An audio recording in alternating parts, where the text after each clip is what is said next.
पर आधारित प्रोग्राम में आप सभी का स्वागत है। आइए अब नारद जी भगवान भोलेनाथ के दरबार पहुंचते हैं। माता पार्वती भगवान शिव को दंडवत करते हैं और कहते हैं, प्रभु हमने तो कामदेव को जीत लिया है। आज कामदेव को जीत लिया है, बड़े गर्व से नारद जी कहते हैं। तो भगवान शिव कहते हैं कि बेटा हमसे कहा है तो कहा है, लेकिन और किसी से मत कहना। कहा वाह, मन में बोले नारद जी, वाह प्रभु वाह, यानी कि तुम करो तो पूरा देश जाने, और हम कहें तो किसी से हम कहें ना कि हमने इतना बड़ा काम किया। ठीक प्रभु, अच्छा मैं चलता हूं, किसी से नहीं कहूंगा। अब इनके वो अंदर बात ऊपर कुलाचे मार रही है, कैसे जो है अपने पितामह ब्रह्मा से बताएं चल के, ये तो बूढ़े हो चुके, किसी का सम्मान देखा नहीं जाता है। इनसे ये मन में बड़बड़ाते हुए फिर से प्रभु का स्मरण करते हुए चल देते हैं। जय जय नारायण नारायण हरि हरि, श्रीमन नारायण नारायण हरि हरि, भजमन नारायण नारायण हरि हरि, जय जय नारायण नारायण हरि हरि,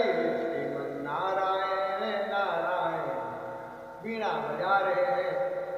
और चल दे माता सरस्वती और पितामह ब्रह्मा जी के पास पहुंच जाते हैं। और वहां पर पितामह ब्रह्मा माता सरस्वती के दंडवत प्रणाम करके और वही बात कहते हैं, हे पिताजी, हे माताजी, हमने तो कामदेव को जीत लिया है।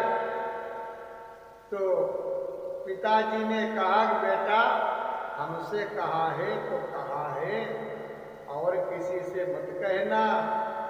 अब नारद जी ने कहा, अच्छा, यानी कि पुत्र जब कोई अच्छा काम करता है तो पिता को खुश होना चाहिए, लेकिन ये तो हमारे बुद्धे दूसरे पिता हमारी ही बड़ाई तपस्या और हमारे शोहरत से इनको घृणा हो रही। ये कैसे पिता हमारे हैं? बताओ, अपने पुत्र का जो है इतना बड़ा काम जो संसार में कोई नहीं जीत पाया कामदेव को, क्योंकि जलचर थलचर नभचर धरती गगन आकाश पाताल 3 लोक 14 भुवन में देव दनुज नाग किन्नर गंधर्व सभी कामदेव के वशीभूत।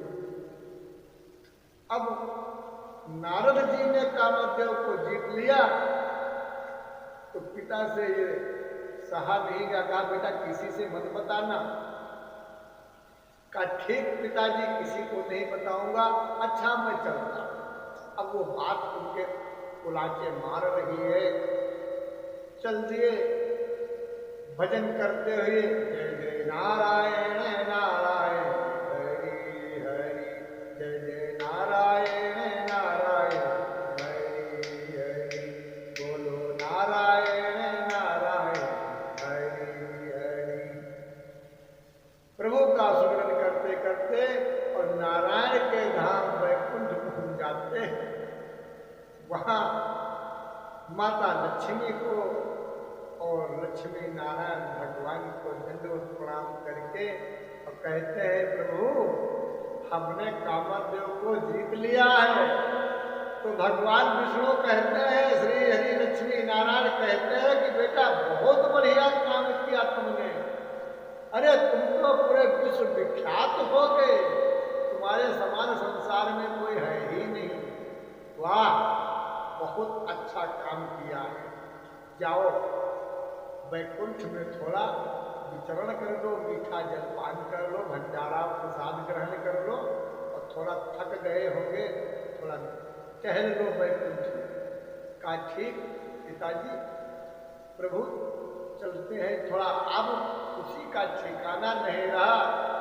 प्रभु जो है वो दंडवत करके चल देते हैं। भजमन नारायण नारायण हरि हरि, जय जय नारायण नारायण हरि हरि। आज जब नारद जी वैकुंठ धाम में विचरण करने के लिए चलते हैं, क्या देखते हैं उनके मार्ग में एक सुंदर नगर दिखाई देता है। कहते हैं नारद जी इस मार्ग से तो हम हमेशा आया जाया करते थे, लेकिन ये नगर तो नहीं दिखाई पड़ा। हो सकता है ध्यान न रहा हो, चलो देखते इस नगर का राजा कौन है। वहां पहुंचते हैं तो जैसे ही गेट पर पहुंचते हैं उस नगर के, तो कोई कहता है ठीक से फूल पत्ती लगाना, कोई कह रहा है लाइट ठीक से लगाना, कोई कहता है हलवाई जो है वो झालर ठीक से लगाना। तो कहते हैं भैया क्या बात है, यहाँ क्या होने वाला है। तो वहाँ के लोग कहते हैं कि प्रभु क्या आपको पता नहीं है? कहते भाई हमको कोई निमंत्रण देगा, कोई बताएगा तभी तो जानेंगे हम। कहा प्रभु आपको और कहाँ ढूंढे, आप एक जगह तो रुकते नहीं, कभी आए तो कभी तो कहा ये की बात सही। तो कहा क्या है बताओ, तो आखिर तो सजावट हो रही है। आज नारद जी जब पूछते हैं तो वहां के कर्मचारी बताते हैं कि यहाँ जो है विश्व मोहिनी विश्व मोहिनी जो है राजकुमारी का स्वयंवर है। कहते हैं विश्व मोहिनी मतलब पूरे विश्व को मोहने वाली मोहिनी। हमें क्या बाबा आदमी संत हमसे क्या लेना देना है, चलो दर्शन करने चलते हैं, नगर भ्रमण करेंगे, अपने सीताराम करेंगे। तो कहा भाई चल दे। अंदर पहुंचते हैं तो देखते हैं कोई जलेबी बना रहा है, कोई बर्फी बना रहा है, कोई कुछ कर रहा है, सभी आओ भगत में लगे हैं।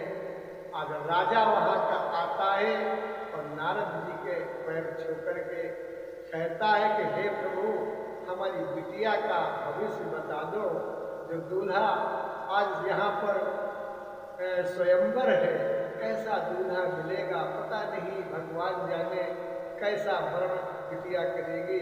अपने बिटिया का जो वर है उसका भाग्य बता दो प्रभु, हम पर कृपा करो। तो चलो नारद जी को बड़े सम्मान के साथ वो राजा ले जाते हैं, जहाँ स्वयंवर होता है वहाँ उनसे आसन देते हैं। आज नारद जी उस विश्व मोहिनी बिटिया बुलवाई जाती है, उसका हाथ जब देखते हैं तो नारद जी अचंभे में रह जाते हैं। अचंभे में कहते हैं कि ये क्या हो रहा है। नारद जी हाथ देखते ही देखते उस हाथ में लिखा है कि जो इस कन्या का वर्ण करेगा वो अजर अमर अविनाशी होगा, उसकी मृत्यु कभी नहीं होगी, वह जगत पिता जगदीश्वर होगा, यानी संसार का मालिक होगा। ऐसे भाव जब उस बिटिया की हस्तरेखा में देखते हैं तो नारद जी के खलबली मच जाती है, क्यों ना इस कन्या का हम ही वर्ण कर ले और मैं बन जाऊं जगत पिता जगदीश्वर। वो भगवान विष्णु बैठे बैठे वो आलसी सीताराम करो तब भी नहीं सुनते हैं। लोग तपस्या क्या करते हैं, उनकी तपस्या में आते भी नहीं है। और क्या बताएं, आज बिटिया इस कन्या को हम वर्ण करेंगे, क्या होना चाहिए। तो जैसे तैसे उस बिटिया का उस राजा के सामने भविष्य बता देते हैं और निकल पड़ते, कहते राजन अब मैं चलता हूँ तो मुझे श्राप लगा है, कहीं हम घंटे 2 घंटे नहीं रुक सकते। सभी जानते हैं, इसलिए आज नारद जी प्रस्थान करते हैं और जैसे ही नगर के बाहर घूमते हैं, नगर के बाहर निकलते हैं, ठीक भगवान वैकुंठ धाम के लिए चल देते। सोचते हैं मैं बाबा हूँ, जटाजूट दाढ़ी वाला हूँ, हमसे विवाह कौन करेगा? तो हमसे विवाह कौन करेगा? आज नारद जी दिमाग में सोचने लगते हैं क्या करूं, क्या करूं, क्या करूं। ध्यान आता है क्यों ना लक्ष्मी नारायण का सुंदर मनमोहिनी रूप मांग लूं, 2-4 घंटे के लिए क्या फर्क पड़ता है। तो कहा, मन में सोचा हाँ यही ठीक रहेगा।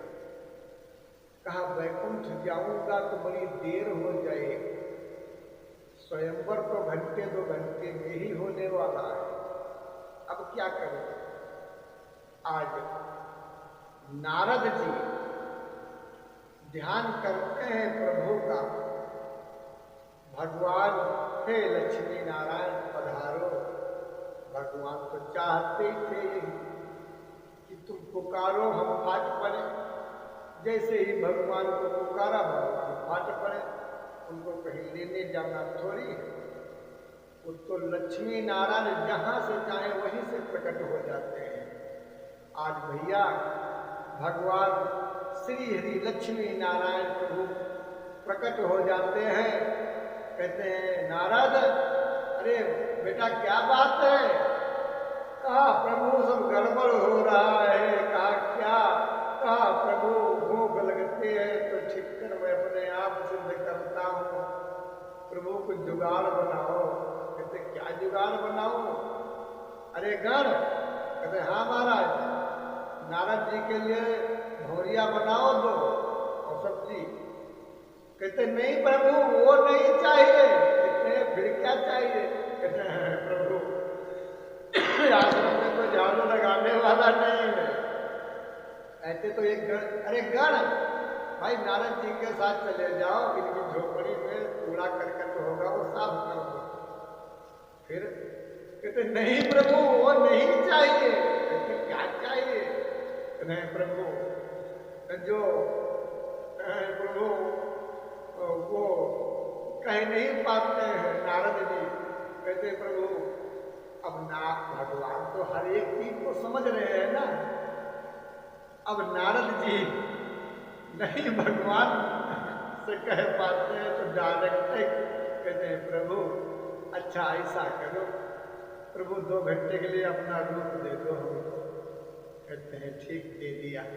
और कुछ का बस रूप ही अपना दे दो, 2 घंटे के लिए दे दो। प्रभु का ठीक है हम दे रहा हूं आपको, हरि हे हरि हे हरि अपना रूप दे दो। तो कहते ठीक तथा। अब भगवान गायब हो जाते हैं अपने। नारद जी आते हैं, वो रूप भगवान ने दे दिया, क्योंकि हरि माने होता है सुंदर, हरि माने होता है भगवान, हरि माने होता है मेंढक, और हरि माने बहुत से नाम हैं। इसलिए भगवान का रूप मांगा कि अपना रूप दे दो, वो तो घटघटवासी हैं। यहाँ पर आज सत्संग में यही बात समाज को सीखना चाहिए कि जो बहु बेटियों को छेड़ रहे हैं, जो इज्जत सम्मान नहीं करते हैं और कहते हैं खुदा काकड़ में है तो खुदा को चाकू भोंक रहे हैं, खुदा जर्रे जर्रे में है, खुदा के साथ बेईमानी कर रही है। भगवान तो काकड़ में है लेकिन उस भगवान को ठग रहे हैं। भगवान हर जगह पर है, हर आत्मा के अंदर है। बड़े ज्ञान की बातें करते हैं लेकिन उसी भगवान के साथ धोखा करते हैं। आज मनुष्य को सनातन धर्म के पाठ पढ़ने की आवश्यकता है। कोई भी कितना भी कोई धर्म का हो, लेकिन यदि सनातन धर्म का रूल नहीं अपनाएगा तो उसको अपने धर्म के महत्व नहीं मालूम हो। कभी भी अरे वो भगवान कैसा जो दर्शन ना दे, और हमारे तो भगवान दर्शन देते हैं। मैंने जब जब इस धरती पर कई ऐसे तांडव हुए, मैं 50 वर्ष में देखता हूँ कि 50 वर्षों में हमने देखा है कि जब जब होई धर्म के हानि, बाढ़ई असुर अधम अभिमानी, तब तब धरि प्रभु विविध शरीरा, हरहि कलेश मिटावै पीरा। आज आइए तीसरे पायदान मिलते हैं शिक्षा। जय श्री राम। ओम नमः शिवाय।